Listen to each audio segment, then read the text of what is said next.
Assalamualaikum. Kisah kali ini tentang kisah seekor kera yang mengambil pundi uang seorang penipu. Ia merusak setengahnya dan menyisakan setengahnya lagi. Dari Abu Hurairah radhiyallahu anhu bahwa Rasulullah shallallahu alaihi wasallam bersabda, sesungguhnya seorang laki-laki membawa khamr dalam perahu untuk dijualnya dan bersamanya ada seekor kera. Beliau bersabda, laki-laki itu bila hendak menjual khamr, maka ia mencampurnya dengan air, kemudian dijualnya khamr itu. Beliau bersabda, lalu kera itu mengambil pundi uangnya, kemudian naik ke atas tiang perahu. Dan beliau bersabda, kera itu melempari 1 dinar ke dalam laut dan 1 dinar lagi ke perahu, hingga ia membagikannya. Hadis riwayat Ahmad, juz 2 halaman 306, Kitab Al-Musnad. Sebagai penjelasan ya, menjual khamr dalam syariat orang dahulu yang diceritakan dalam hadis Nabi ini diperbolehkan. Namun dalam syariat kita saat ini, umat Nabi Muhammad SAW, khamr itu haram dan haram pula segala bentuk pemanfaatannya, baik dijadikan sebagai barang dagangan, obat, perasannya, atau membawanya dan seterusnya.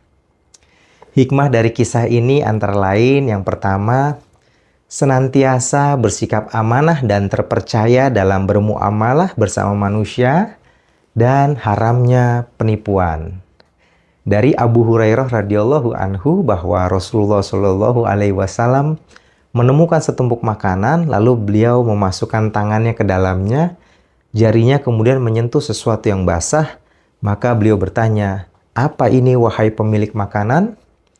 Pemilik makanan menjawab, "Terkena hujan dari langit ya Rasulullah." Kemudian beliau bersabda, "Mengapa engkau tidak menaruhnya di atas agar manusia melihatnya?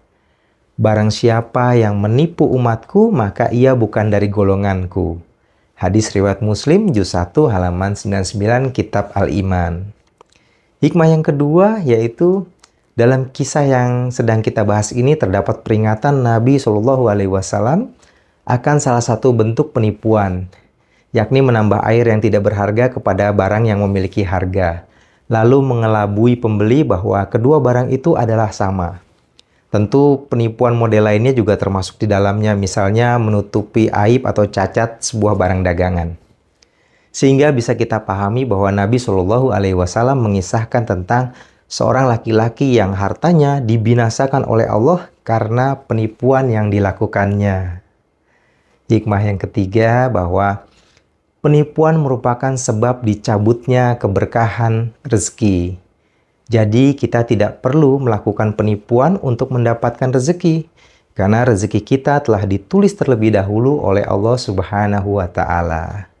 Allah Subhanahu wa Ta'ala berfirman yang artinya, dan tidak ada suatu binatang melata pun di bumi, melainkan Allah lah yang memberikan rezekinya.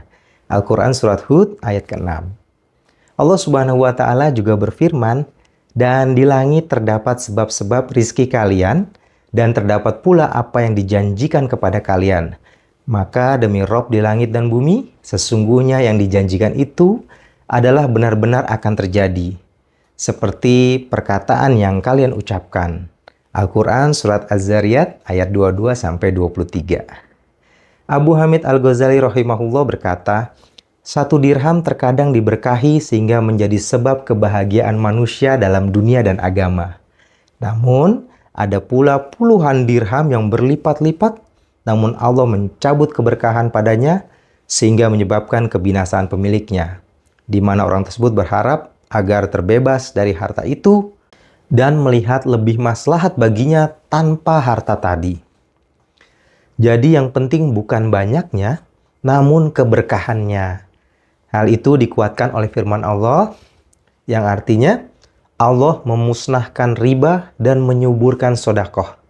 Al-Quran Surat Al-Baqarah ayat 276. Meskipun harta yang bercampur dengan riba itu banyak, tetapi ia tidak berkah, bahkan semuanya akan sirna. Sementara sodako secara zahirnya mengurangi harta, namun keberkahannya menjadikannya tidak berkurang, bahkan semakin bertambah. Kisah ini menguatkan bahwa penipuan dalam jual beli mengakibatkan hilangnya keberkahan harta dan tidak mengandung kebaikan. Perkara ini tampak jelas dari tindakan kera yang diberi kekuasaan oleh Allah untuk menguasai harta penipu itu lalu menghilangkannya setengahnya dan menyisakan hanya setengahnya.